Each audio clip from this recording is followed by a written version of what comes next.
มีอยู่กลางป่าล่าสุดทางมาบ่ได้ทางเขายากเกินย่างเอาถ้านายบุญถิ่นมารับถ้าสสบุญถิ่นมารับ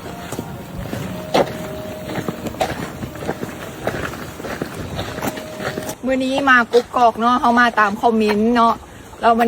นี้น่ะเป็นครั้งแรกที่มาบ้านตาชาญซึ่งตาชาญก็รู้จักกับพ่อเห็นบ่คะจังจะปีนะคะสวัสดีค่ะรู้จักจะปีแล้วเดี๋ยวเว้าให้ตั้งแต่ปี36 37ประมาณนี้แหละที่แรกเพิ่นเป็นผู้ใหญ่บ่ตั้งแต่เป็นผู้ใหญ่บ่เพิ่นเป็นผู้ใหญ่แต่ว่าตาเป็น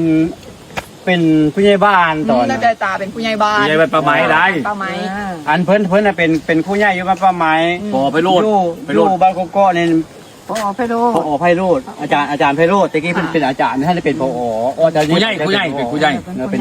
ใหญ่อยู่นี่ตำแหน่งผู้ใหญ่แต่เก่าเพราะว่าอยู่นี่น่ะครูใหญ่หลายๆคนผอต้องหลายๆคนน่ะ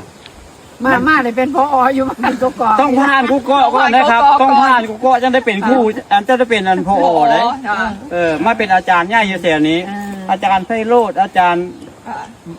บุญถิ่นเนี่ยรูปเกี่ยวกับประมาณนี้แหละผู้จักหลายคุ้นเคยกันดีเนาะดีครับผู้จักคุ้นเคยกันน้องเต้นแม่ซุ้มพูนักได้ยังน้อยอยู่สมัยนั้นยังน้อยยังเป็นนักเรียนอยู่ง่ายๆคือสสบุญถิ่นกับตะก้อนเพิ่นเป็นครูใหญ่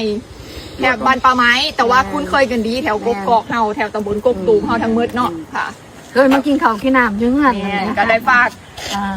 ตะก้อนนี่แหละดูแลตะเก้าบ้านนี้เขาพี่น้องอยากรู้จักความเป็นอยู่หลังจากที่เหตุการณ์หลายๆผ่านไปแล้วพี่น้องนี่เรียกร้องอัน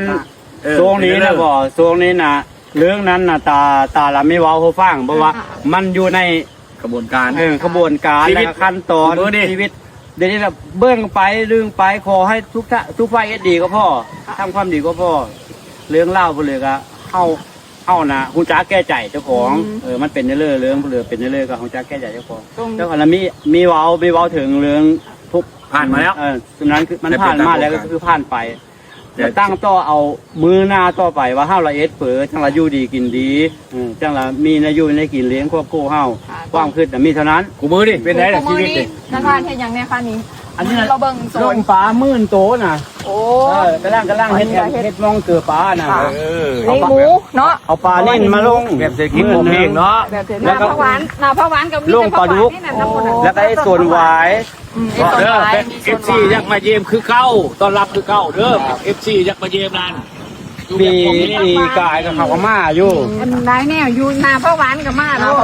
มายินดีต้อนรับเนาะต้อนรับพี่น้องกันล่ะอย่างนั้นก็เป็นพี่เป็นน้องคือเก้า